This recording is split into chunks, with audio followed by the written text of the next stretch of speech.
The bark that exploded from Rex's throat was nothing like his playful backyard woofs. This was a deep, thunderous warning that Michael Harrison had heard only twice before, once when an intruder had attempted to break into their previous home, and again when a delivery person had wandered too far onto their property.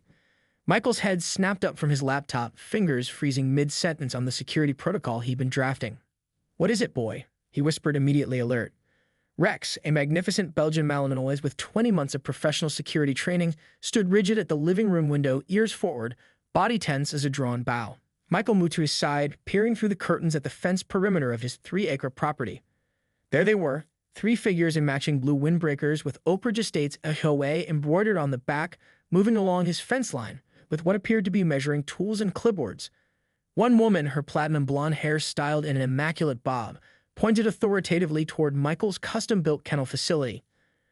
"Unbelievable," Michael muttered, checking his phone. No notifications, no emails, no calls, certainly no request for property access or inspection.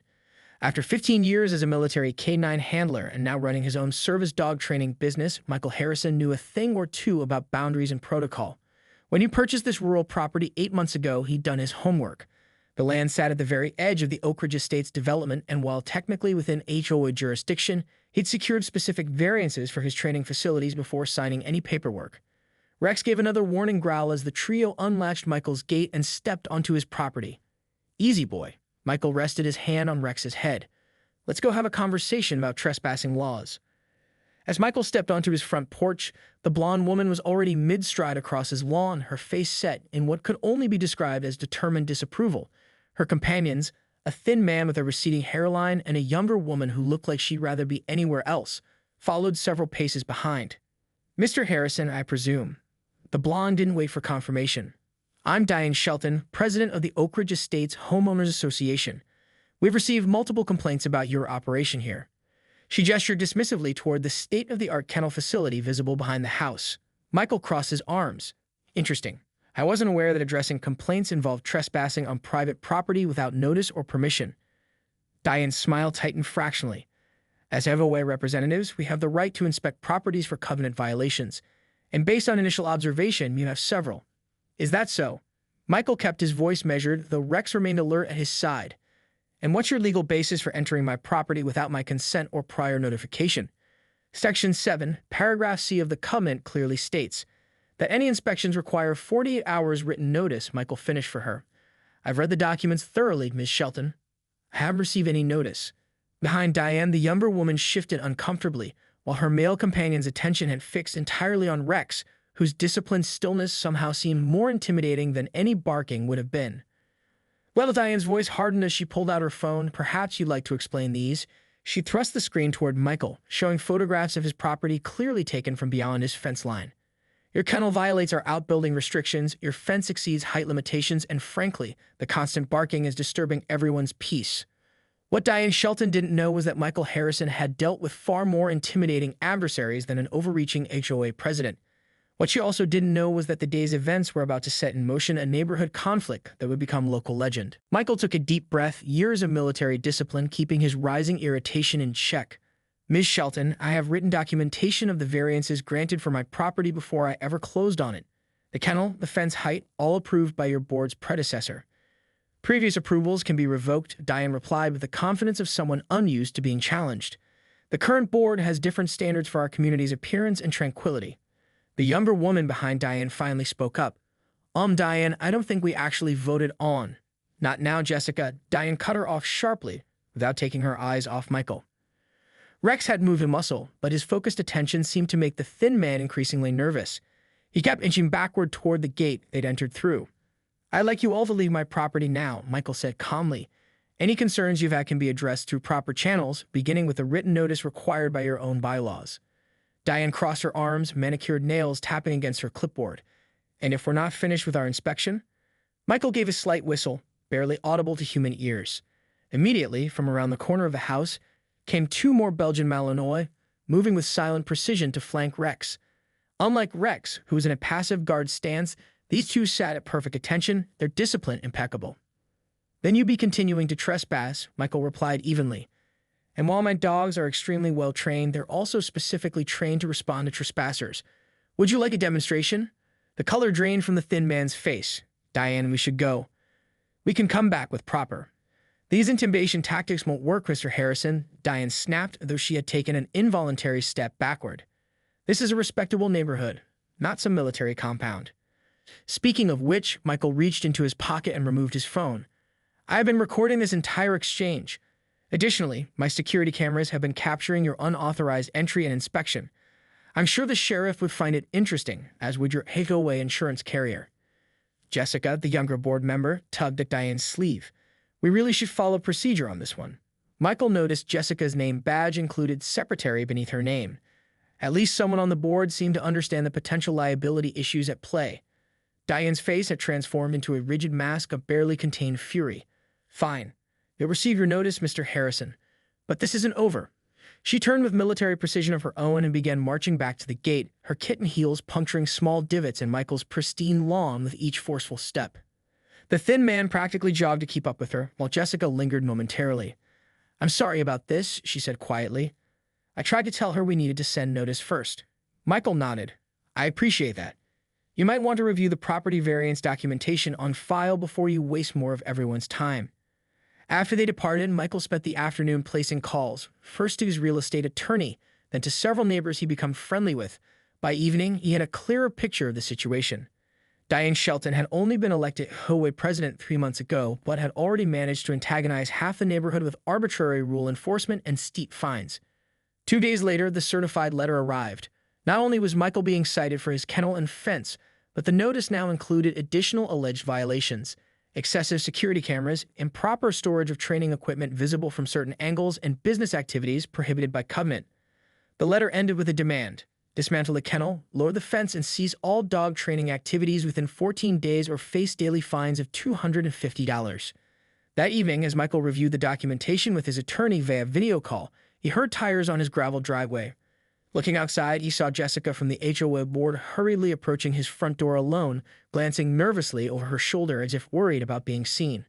What she had come to tell him would change everything about this neighborhood dispute and give Michael exactly what he needed to turn the tables on Diane Shelton's HOA reign of terror. Michael opened his front door before Jessica could knock. Rex sat calmly at his side, observing their visitor with measured interest. Come in, Michael said, noting her nervous demeanor. Would you like some coffee? Jessica stepped inside, clutching a large manila envelope to her chest. No, thank you. I can't stay long. Diane thinks I'm at my sister's for dinner. She glanced at Rex, who remained perfectly still. Your dogs are incredibly disciplined. They're trained to be, Michael replied, gesturing toward his living room. Please have a seat. Once settled, Jessica placed the envelope on the coffee table between them. I've been the HOA secretary for 6 months. I took the position hoping to help the community, but since Diane became president, she trailed off, gathering her thoughts. What she's doing isn't just unfair. I think it's illegal. Michael leaned forward. I'm listening. Diane doesn't just want your property to comply with HOA standards. She wants your property, period. Jessica opened the envelope and spread several documents across the table. Her son's company is a developer looking to build luxury townhomes. They need more land, and yours is perfect. Rural enough for privacy, but still technically within development boundaries. Michael studied the papers, architectural renderings, preliminary site plans, and what appeared to be meeting minutes with certain sections highlighted. She's trying to force you out by making compliance impossible, Jessica continued. But there's more. I compiled evidence of selective enforcement, procedural violations, and unauthorized use of HOA funds. She's been finding certain homeowners while ignoring identical violations by her friends. She's hired her brother-in-law's company for landscaping at triple the previous rates. And most importantly, Jessica pulled out one final document. Here's proof that she knew about your property variances. Michael examined the paper, a comprehensive property variance report with Diane's signature and date from just 2 weeks ago, well before her surprise inspection. Why are you showing me this? Michael asked, though he already suspected the answer. Jessica straightened her shoulders. Because what she's doing is wrong, and because 3 other board members are ready to support a vote of no confidence, but they're afraid of retaliation. They need someone who can stand up to her publicly. Michael carefully returned the documents to the envelope. I appreciate you bringing this to me. It changes things. There's one more thing, Jessica said, lowering her voice despite being alone with Michael. Diane's planning another visit to your property tomorrow with the county inspector. She's claiming your kennel violates county ordinances as well. They're scheduled to arrive at 2 p.m. After Jessica left, Michael spent hours reviewing the documentation and finalizing his strategy. He made several calls to his attorney, to a contact at the local newspaper, and finally to a former military colleague who now worked in county administration. The next day, Michael was up early. He ran his dogs through their regular training exercises, then made some adjustments to his security system. By noon, everything was ready.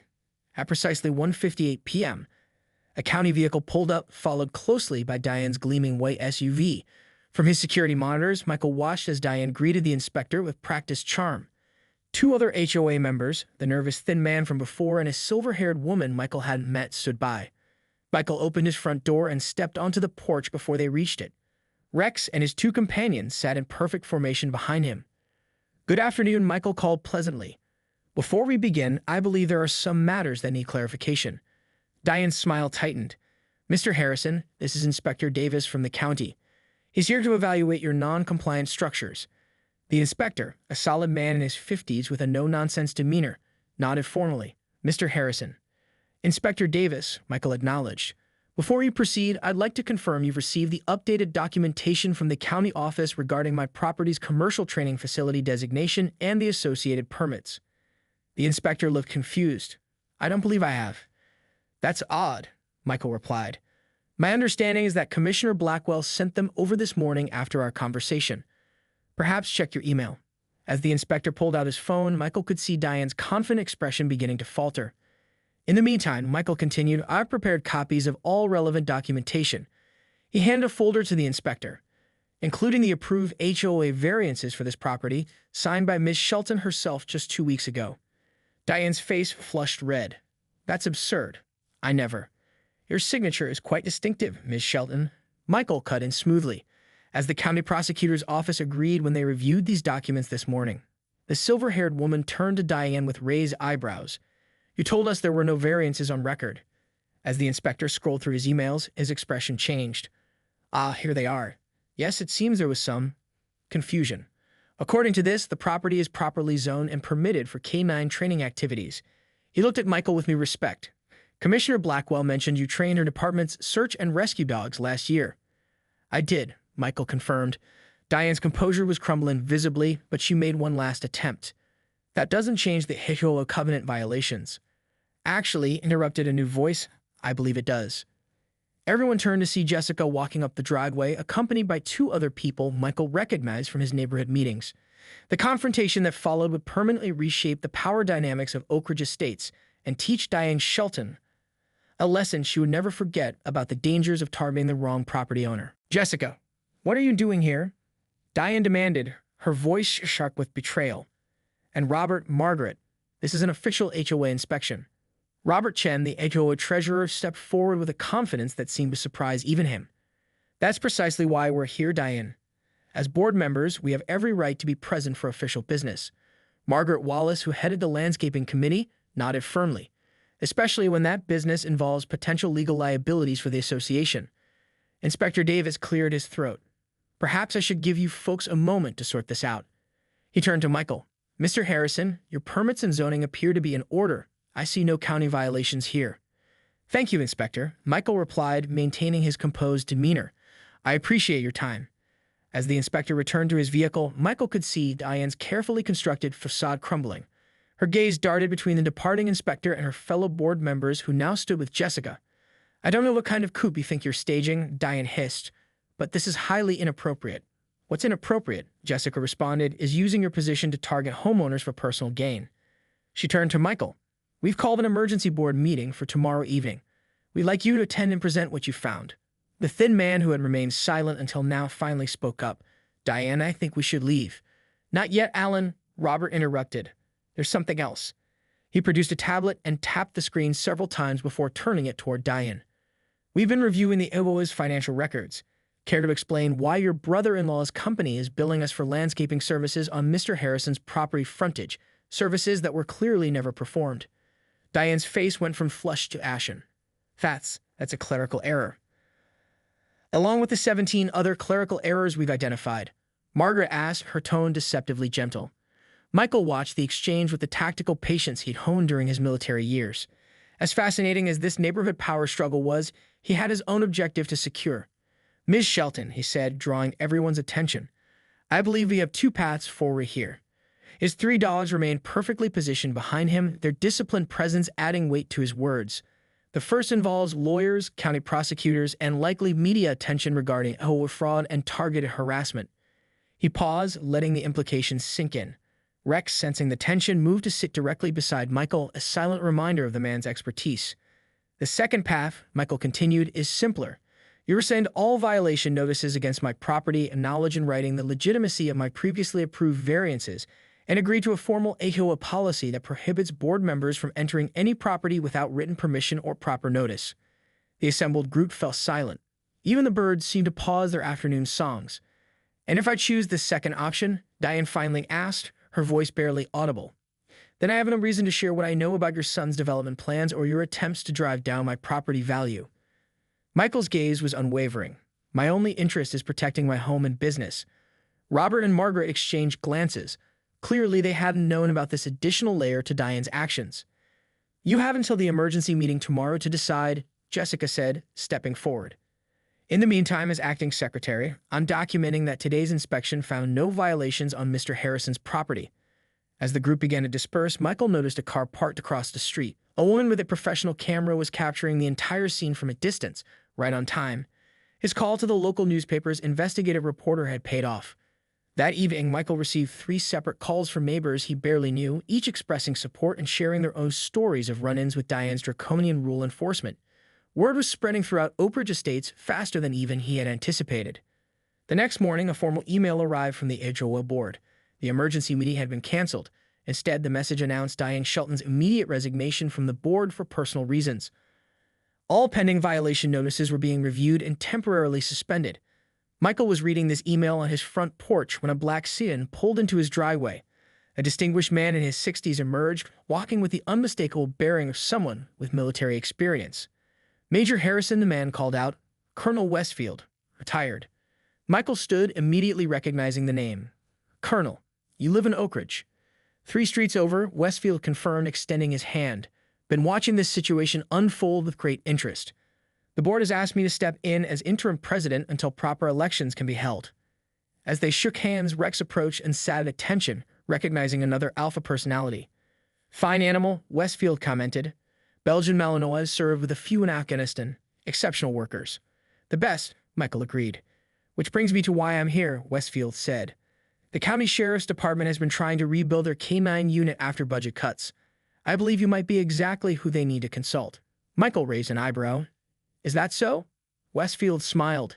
Indeed, and the new HOA board would be delighted to accommodate any reasonable business expansion you might need for such important community service. As Colonel Westfield departed, Michael looked out over his property, the kennel facility he built with such care, and the neighborhood beyond. What had begun as a battle with an HOA tyrant had unexpectedly opened new doors and forged connections with neighbors who now viewed his trained K-9 unit not as a nuisance, but as an asset. The final reckoning with Diane Shelton, however, was still to come, and it would be more public and more satisfying than Michael could have imagined. 3 weeks later, Michael stood at the edge of Oak Ridge Estates Community Park, watching with quiet satisfaction as families gathered for the neighborhood's annual summer picnic. What made this year different was the special demonstration area cordoned off in the center of the park, and the crowd gathering around it in anticipation. Quite the turnout, Colonel Westfield commented, appearing at Michael's side. Sheriff Gonzalez is impressed. The community needed something positive after all the drama, Michael replied, scanning the crowd. His gaze lingered briefly on Jessica, Robert, and Margaret, who were setting up the board's information table. The new HOA leadership had transformed the atmosphere in Oak Ridge Estates in just a few short weeks. Speaking of drama, Westfield lowered his voice. Have you seen the news? Michael nodded. The county investigation into HOA finances had quickly expanded beyond Oak Ridge Estates. 3 other community associations managed by the same company had discovered similar issues with misappropriated funds and selective enforcement. The resulting expose in the local newspaper had made Diane Shelton the reluctant face of HOA corruption. I heard her son's development company lost their financing, Michael said. Indeed, and the Planning Commission has launched a review of all their current projects. Seems there may have been some shortcuts taken with environmental impact studies. Their conversation was interrupted by Sheriff Gonzalez approaching with an outstretched hand. Mr. Harrison, we're ready when you are. Michael nodded, then whistled sharply. Rex and his 2 companions appeared from his SUV, where they had been waiting patiently, moving with perfect coordination to his side. The demonstration that followed captivated the community.